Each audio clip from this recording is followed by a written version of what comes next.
Hello. This is a little Christmas tree I got at the dollar store. Every time I look at it, I think it looks like a dunce cap. Did you ever have to wear a dunce cap? I never did. That would have been embarrassing. But I felt like a dunce a lot of times. And that I attribute mostly to my ADHD and my inability to process information that was coming in my way, my neurodivergent brain. Yeah, today has been an off day for me. I worked pretty hard yesterday, so I was a little bit tired. And I have this tussle with my Altarel that helps me with my my depression. And if I take it at night, it has valerian and melatonin and L-tryptophan, which can make me a little bit groggy in the morning, and I don't like being groggy in the morning. I like getting up and getting going. So I'm going to experiment with taking it during the day. But it definitely does help with depression, and it doesn't always affect you and make you sleepy, but sometimes. So I'm trying to figure out how I'm going to do that. But overall, I have been struggling today with ADHD and overwhelm, and I haven't had a meltdown. I don't have meltdowns like I used to. And the cure for meltdowns is stoicism. And we're going to talk about that a little bit. But seeing how this is, I think, my 4th Vlogmas, well, and it's Christmas, I want to talk about meltdowns, overwhelm, and ADHD in the holidays. Christmas can evoke some sad feelings. If you've got family members that's passed on, or you've got some sort of estrangement, or even if you have been perceived as the bad guy, or you have been the bad guy, or whatever, it seems like that these little creepy, crawly, unhappy feelings can come out during the holidays. And I've been contemplating that this morning because I've been more or less shut down and frozen. And so that usually brings on a whole lot of thinking. And I try to turn it into prayer and meditating, so I'm not just sitting there, ruminating. But I was thinking about the story of Christmas. Jesus was born into the world, the Savior of the world. And he was born of a virgin, and the shepherds kept their watch by night, and the stars twinkled, and the wise men brought their gifts. And it was like the perfect picture. A young couple in love, chosen to raise the Christ child. And no sooner had goodness entered into the world than tyranny took its place. And not long after that, all the firstborn sons in Bethlehem were slaughtered. I hate to even, that really triggers me, but that's the story. And it's like when goodness enters in, the enemy attacks. And those of us with neurodivergent thinking, we feel that attack really intensely. And we can often be overwhelmed with regret, embarrassment, chagrin, having the urge to just be a hermit and just stay away from everyone. Just with me, because I have often been perceived as bad even when I was having good intentions, I just want to take myself out of the equation. If I hurt people, I just want to cease to be connected. Therefore, I won't hurt them anymore. And you know what? You can't, it seems like you can never really get away from these scars and things that you've experienced. But you can. You can find peace, because that is the story of Christmas. That is the story of Jesus. The peace that passeth understanding. And there's a couple of ways that you can go about this.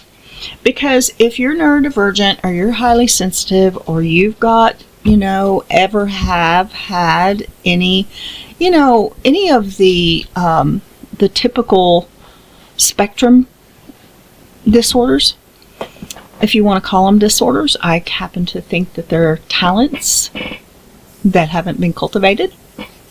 But I have found that the greatest tool in alignment with faith is Stoicism. And I want to talk about Stoicism in the simplest ways possible. And Stoicism can be, I've got these things wrote down, so I have to put my glasses on, so excuse me. But Stoicism can be explained in 10 words. So in these 10 words, and I'm going to be reading, so I'm sorry about that, but it's resilience, calmness, rationality, self-control, discipline, acceptance, detachment, virtue, and perseverance. Now, I want to differentiate from number 8. It says detachment. That's not disassociation. That is detaching. But if you want to add these things to your life, there is an action word that you have to add to that. And that is number 1, resilience. You have to learn to endure. You have to learn to endure other people. And oftentimes other people can make you feel like you're not worth anything. They can make you feel like, all sorts of bad things. And it could be true, or it could just simply be manufactured in your own mind because of your own lack of self-worth. But you have to learn to endure to have resilience. Calmness. Calmness can often come from meditation. That's your action word. And I prefer to use the word prayer, because I have meditative prayer, seeking the wisdom of God and understanding. So learning to meditate or be quiet, to be looking inward, is often the catalyst for calming your nerves, calming yourself to overcome the overwhelm or the precipitous meltdown that you might have. But if you feel like that you need to calm yourself down, find a quiet place, go sit and be with yourself. Just be with yourself. And don't try to change it. Don't try to manipulate it. Just be with yourself. And oftentimes that's enough to calm you down. The third one is rationality. And rationality can be a little tricky, because as a neurodivergent, oftentimes we're not rational. we see things and we perceive things much differently, not wrongly, but we perceive things and our reality in a what neurotypical people think is irrational behavior, irrational thought patterns. But especially if you're empathic and you can feel what's going on, what is irrational may be very rational. And also, we are scapegoated because we really see the truth. And seeing the truth can be a bad thing if you can't keep your mouth shut. So, we have a tendency to open up where we should remain quiet. I think it was in Dalton Abbey, Mrs. Grantham. She said, smile, just keep smiling, and never let them know you disapprove. This is what we need to do. But how do we overcome being irrational? Well, you do that by analyzing. Ask yourself lots of questions.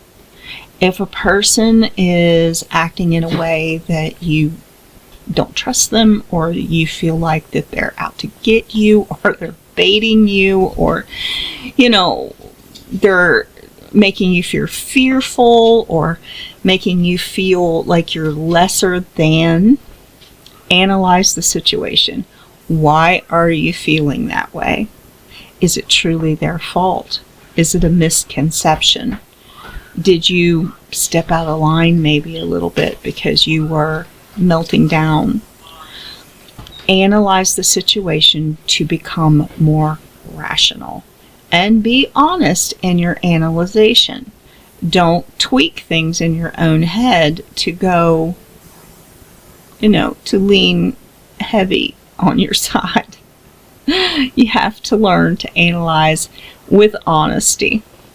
Okay, so the next one is self-control. And self-control is difficult. It comes from restraining yourself, and that is never easy. As humans, we have a very strong self-will. I'm quite thirsty, and you'll have to excuse me.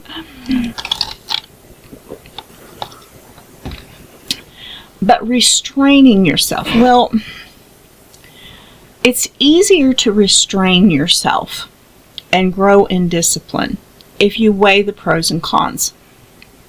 So I'm getting ready to start working on my diet, and I have to realize that the reason that I want to work on my diet is because some of the things that I'm eating are detrimental to me.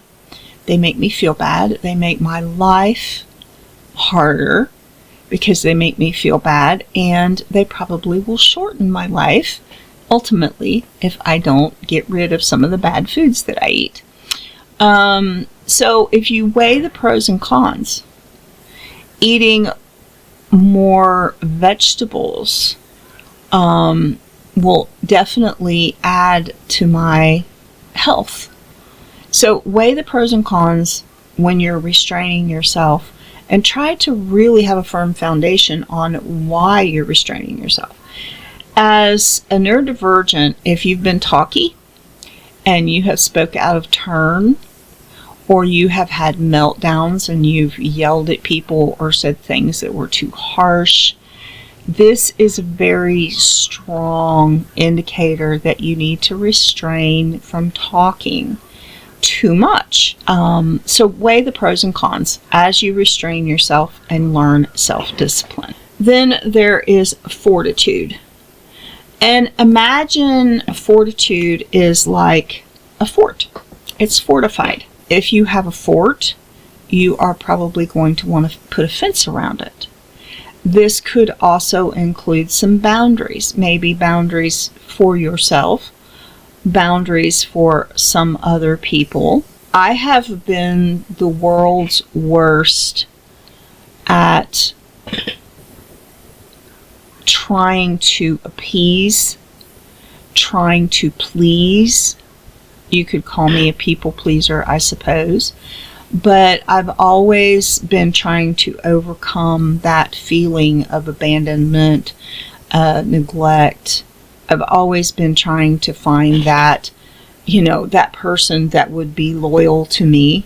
I've probably done a lot of things, said a lot of things that opened the floodgates, broke down the barriers, the borders, and I broke down my own fortification. So to be fortified, to be strong in yourself, you need to have perseverance. Perseverance would look like you just keep coming back. Your fortified self may grow weak, and it's all about being fortified. Is all about overcoming your weaknesses. But through perseverance, you keep coming back and you keep coming back. You grow in stability and constance. We need more than anything to be consistent and constant in our being. And that will fortify us. I hope this is coming across in a way that's understandable. Acceptance. Acceptance is difficult because in life we tend to be faced with tons and tons and tons of stuff that we just don't really want to accept. But then again, you have to accept what is. Because most things that are because they can't be changed. If someone close to you passes away, you're going to be really sad. And you would want to change that if you could, but you cannot change it. Therefore, you must accept it. Or you can refuse to accept it and never process your grief and suffer a great deal. If you were raised badly by parents that were raised badly, which is usually the case, that can't be changed. The past can't be changed. The past is what it is. But you can accept it, move on with it, and learn how to let the past be what it is. But you adapt. You learn to tolerate and have patience with that one family member that's constantly giving you heartache in some fashion or form. Acceptance comes from embracing. Now, I have been a person that has lived in such a way at certain times in my life where I experienced a lot of suffering, a lot of cold, hardship, a lot of struggle. What I learned to do during those times when I was suffering, even hungry, is to embrace it. Now, that is difficult to do, but if you can't change it, you just as well embrace it. Because in embracing and accepting it, you open the doors to understanding. You open the doors to growing and really all of these attributes that you need to be stoic. Nobody enjoys suffering, but if you embrace the suffering, it's easier to handle. Don't ask me why. That's a little difficult to explain, but it does help. Detachment. Detachment is one of the hardest things for me. I am a never give up, never surrender person. And if I love forever. Even in situations where I have been hurt. I've had people in my life that have been so detrimental to me that they nearly destroyed me. Do I want to be with them? No. Do I grieve because I can't be with them? No. But I can never seem to turn loose of a person, ever. I actually care. And I keep caring forever and ever and ever. I cling to people and things that have value. And I'm weird, I guess, but I'm a person that thinks that there is value in everyone. I tend to cling to people imagining them to be what I would hope them to be. And many times that's just not the case. You're clinging to what you hope a person will be rather than the actual person. Now, being a person that never gives up on anybody, especially if I've ever actually truly loved them, I tend to grieve over them, to grieve the loss, to grieve what could have been. But I have found that detachment is a tool that you can use to allow yourself to release them. Especially if there's somebody that doesn't want to come back into your life. You know, they don't want you. You can't make them want you. So you have to release them. It's not like detachment in the sense of cutting them off, blocking, manufacturing hate in your heart for things they've done. It's more like turning them over to God or letting it go, releasing. You know, oftentimes as humans, we'll have an argument, and that argument, we just can't let it go, right? We just hold on to it. We hold on to our anger. We hold on to our shame. We hold on to so many things. And the answer to that is detachment and letting it go. Just let it go. Just let it fly free like Willie, you know, just like a bird.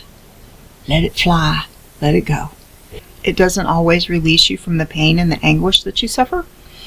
But if you continue to practice letting it go and letting what is be, ultimately you do find more peace. Virtue. We don't hear much talk about virtue, and I could probably name a bunch of things, but I think of virtue as fruits of the Spirit mentioned in the Bible. And this is love, joy, peace, gentleness, goodness, faith, meekness, temperance, long-suffering.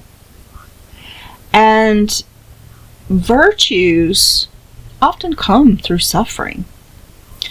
But we can avoid a lot of that suffering that would bring on these, that would allow us to have these virtues if we learn to cultivate them.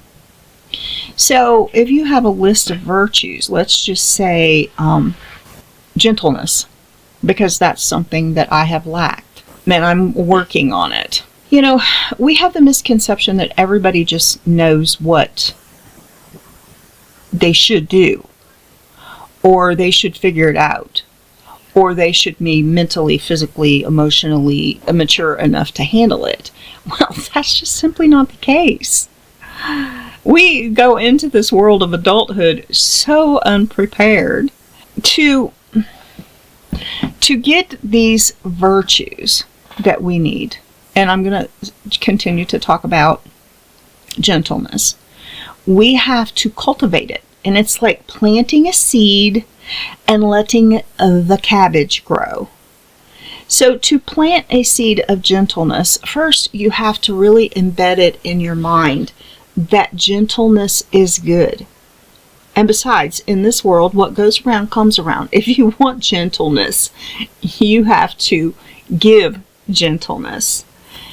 But you plant that seed in your brain. Gentleness is good. Gentleness is the best way. Then you plant that seed and then you begin to practice it. When you feel the urge to get onto somebody, even if it's a child or a teenager, or you're tempted to speak in harsh tones or say something that even out of sometimes we say things out of anger which we know in our mind aren't even really true. And it's all about that protection. But cultivate seeds of virtue and then work on those. Generosity, gratitude. You can think of 100 different virtues that you probably need in your life. And, don't try to become Mother Teresa all at once. Pick out one that you think is going to have a dramatic effect on your life. So I am learning to speak gently. I am learning to refrain from harsh phrases or harsh words. And most of the time, this would come because I was actually hurt myself. And rather than come out with an I statement like, I felt really hurt by that, I would come out with some kind of defense. So gentleness is one of the things that I'm working on, and you can pick out a virtue that will help you. Perseverance. Are you a person that tends to just give up and run away from whatever you're trying to achieve? Well, you should not. And how you overcome and become a person that can persevere is by persistence.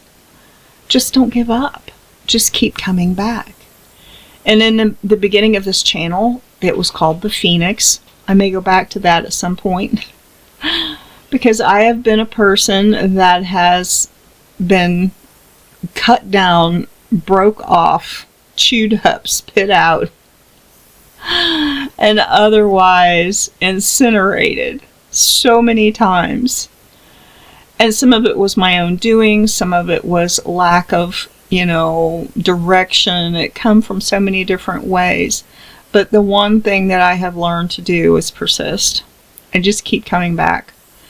And I know nobody's going to do it but me. If I fall down on my face 1,000 times, nobody's going to pick me up and stand me on my feet except God. And He will help you. But I have to stand up. I have to stand up and get back on my feet. So be like the Phoenix. If you get burnt to ashes, get up. Get up and keep going. Persistence gives you perseverance. Now, this may not seem really Christmassy, but it really is. And if you will go back through or look up Stoicism, it just kind of puts you in that inner realm of just let it be. Just let it go.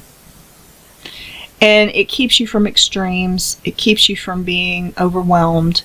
It will keep you from meltdowns. And we're going to talk more about Stoicism as we go on. All of this really, it may not seem like it, but all of this really promotes love.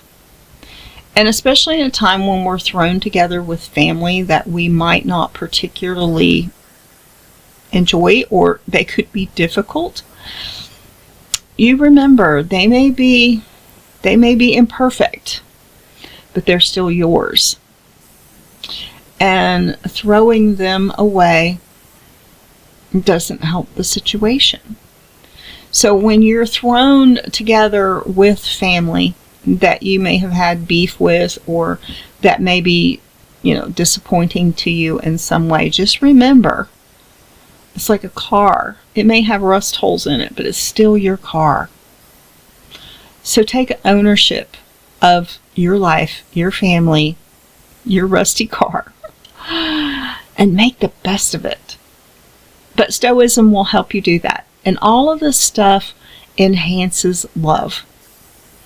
You cannot like a person and still love them. And Christmas is about love, is it not? I'm going to call this video done, and I'm going to say, God rest ye merry gentlemen, joy to the world, and O holy night, and it came upon a midnight clear. What came? Love, patience, joy. Joy unspeakable and full of glory, and the peace that passeth understanding. Don't give up on it. Keep working on it. God loves you. Merry Christmas. Next time, I think we're going to talk about planning the next year. We'll see. But for now, I'm going to say goodbye. Enjoy your day. Bye-bye.